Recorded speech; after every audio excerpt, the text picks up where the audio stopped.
woman forger in the country, to be made by our natural rivals, the city officers, after I had been within striking distance of the offender for at least a week. I should be lucky, I reflected, if I were let off with the usual 1 month's wages in advance by way of balm for the wound of dismissal. I got up and, traversing the short private hall, was almost immediately in the presence of John Watkins Sr., my employer. The elder Mr. Watkins, and this story at least has nothing to do with his son, was a tall, slim man, with a frame which had not, in the ultimate days of luxury, been allowed to lose the wiriness so needful in the time when its owner was an employee instead of an employer.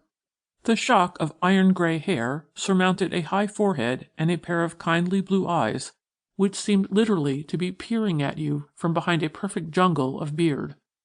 Just now, however, I fancied that those eyes were more keen than kind, as the chief turned round on his swivel chair before the large roll-top desk and motioned me into the seat that, facing a strong north light, was usually assigned to clients. I managed to say, "Good morning." Mr. Watkins brushed the conventional civility aside.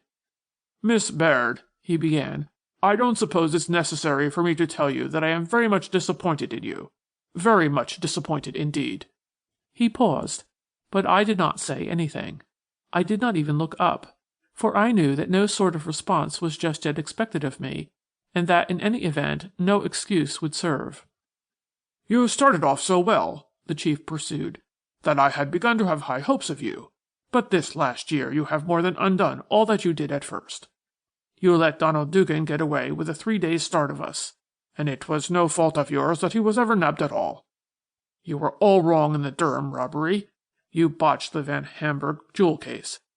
You were really worse than useless in the matter of old Eben Stoner's divorce. Well, I don't suppose I'll have to go over the whole list, but it seems to me that you have about finished off matters with this affair of Bella Bringhurst." Again he stopped, and then somehow I did permit myself a few sorry words. "I dare say I have," I weakly confessed.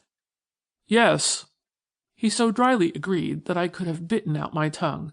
"You certainly have.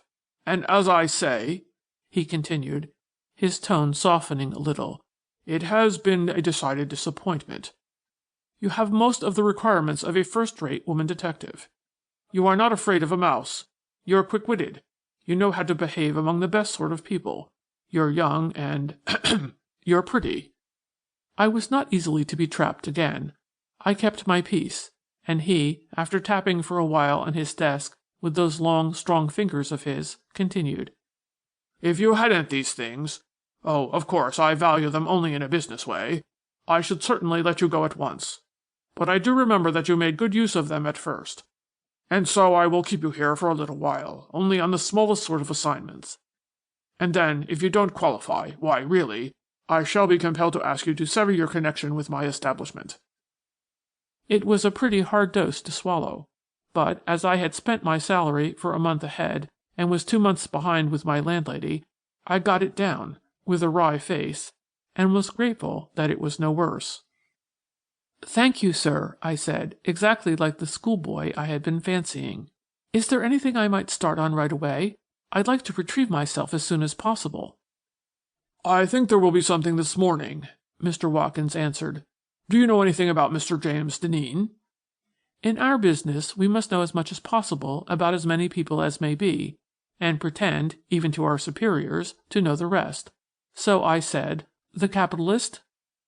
"The retired promoter," my chief corrected. "Yes, I know something about him, though I don't remember ever to have seen him. He must be about 65 years old.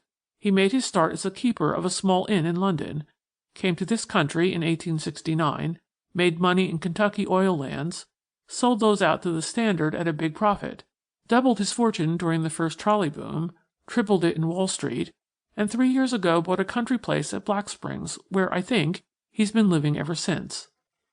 I was pretty nearly right, and I knew it, for as good luck would have it, I had overheard 2 men sketch that much of old Denneen's career that very morning on my way down on the L. For the first time during our interview, Mr. Watkins smiled. "You've hit it rather close," he conceded. "Where did you get it all so pat?" I smoothed out an imaginary